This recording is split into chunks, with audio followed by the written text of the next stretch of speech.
Ассаламу алейкум замандаш, кутман кечиңиз менен. Бүгүн 13-июнь 21 жыл. Гилас боюнча кызыктуу маалымат айтып кетейин. Дүйнө жүзүндө Гиннеске кирген гилас бул Чили мамлекетинде жетиштирилген экен. 23 грамм салмакта түзгөн экен. Экинчи орунда Италия мамлекети турат экен. Бул мамлекетте 21 граммды түзгөн гиласты жетиштиришкен. Эмне үчүн гиластын чоңдугуна маани берилет? Мына ушул боюнча сиздер менен бүгүн сүйлөшөбүз. 4 жаштагы абактабыз. Азыр ортоңку зонада дагы гиластын бышып жаткан учуру. Дагы бир жумалык убакыт бар. Бир жумада буюрса бул ачык кызыл түстөн кара түскө айлана баштайт.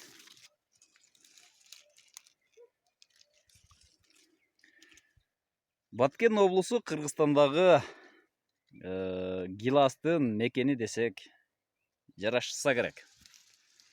Себеби Баткен областында Кыргызстан боюнча эң көп гилас жетиштирилет. Ылдыйкы зона бүттү. Бир ай болду гилас башталганына сезон. Аларда гилас сезону бүтүп баратат. Акырындап тоого карай чыгып келатат гилас сезон. Аягында Кыргызстанда, ушул Баткен облусунда августтун башына чейин гилас сезон болот. Утурлап тоону карай жыла баштайт. Жылып көрөлү. Дагы бир жумада бул өтө чоң гилас болот. Дагы чоңоет булар.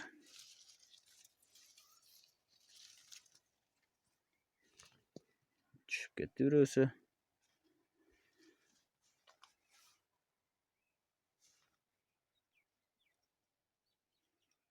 Коланын капкагын алайын азыр. Азыр салыштырып көрөбүз.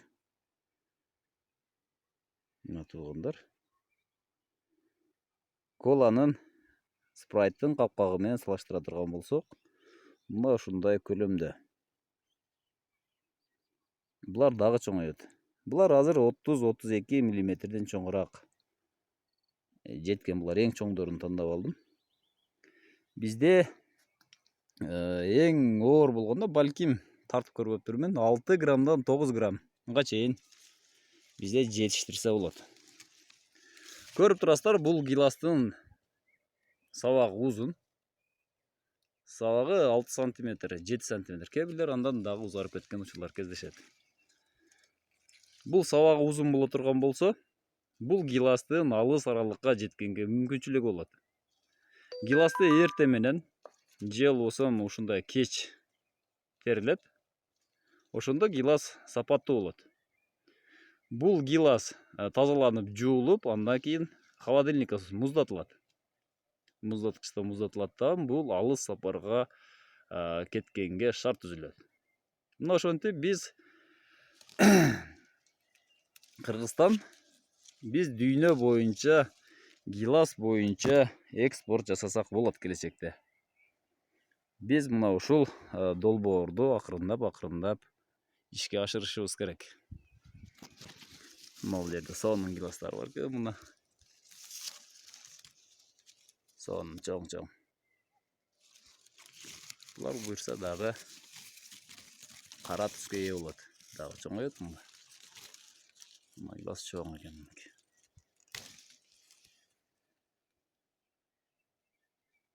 Кумурска жептир бул жерде.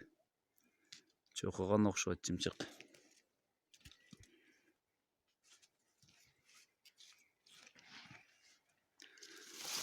Быйыл Фергана өрөөнүндө гилас жакшы болду быйыл.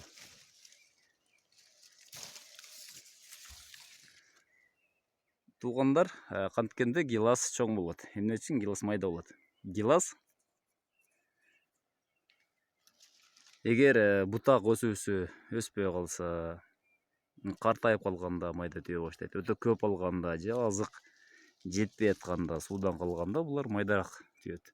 Жаш көчөттөр болсо чоң берет. Мына ушундай жылда өсүүсү мындай жаңы бутак 20-30 сантиметрден кем болбош керек. Ошондо гилас чоң берет, сапаттуу берет. Гиластын баасы кымбат болот. Эмне үчүн дегенде, бул чоң гиласты дүйнө сүйүп жейт.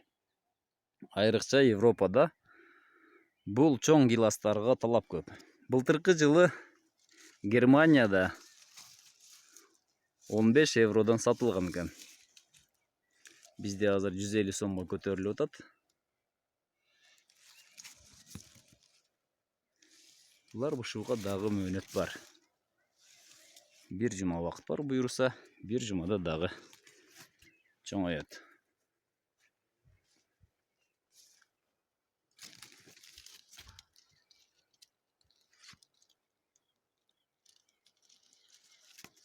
Сонун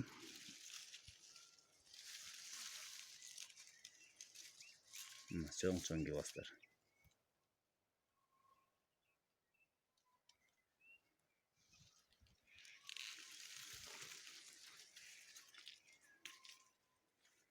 Биз экспортко жалаң эле Россия менен Казакстанды ойлобостон биз дүйнө жүзүн ойлосок болот.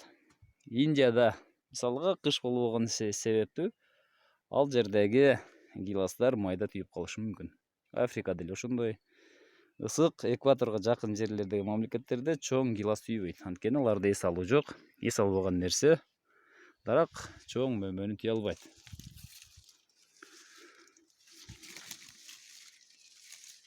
Эгер гиласты 28 мм чоңураак кылып жетиштире турган болсоңуз, анда Кытай баштаган Казакстан, Россия, Индия, Дубай, Араб мамлекеттери жана башка мамлекеттерге экспорттогонго мүмкүнчүлүк түзүлөт. Азыр билесиздер, Өзбекстан коңшу мамлекет, президент баш болуп указ чыгарып, гилас аянттарын чоңойтуп келе атышат. Азыр Өзбекстан коңшу эле мамлекет. Биздин гиластарды алып дагы саткан үчүн булар дүйнөдө азыр 4-чү орунда турат. Мына ушул биздин бышыткан гиластардагы Россияга барганда УЗ деген брендтин астында сатылат. Мына сабагын көрүп атасыздарбы? Мына сабагы узун. Сабак ушундай узун болот. Ишиңиздерге ийгилик каалайм. Тынч аман болуңуздар.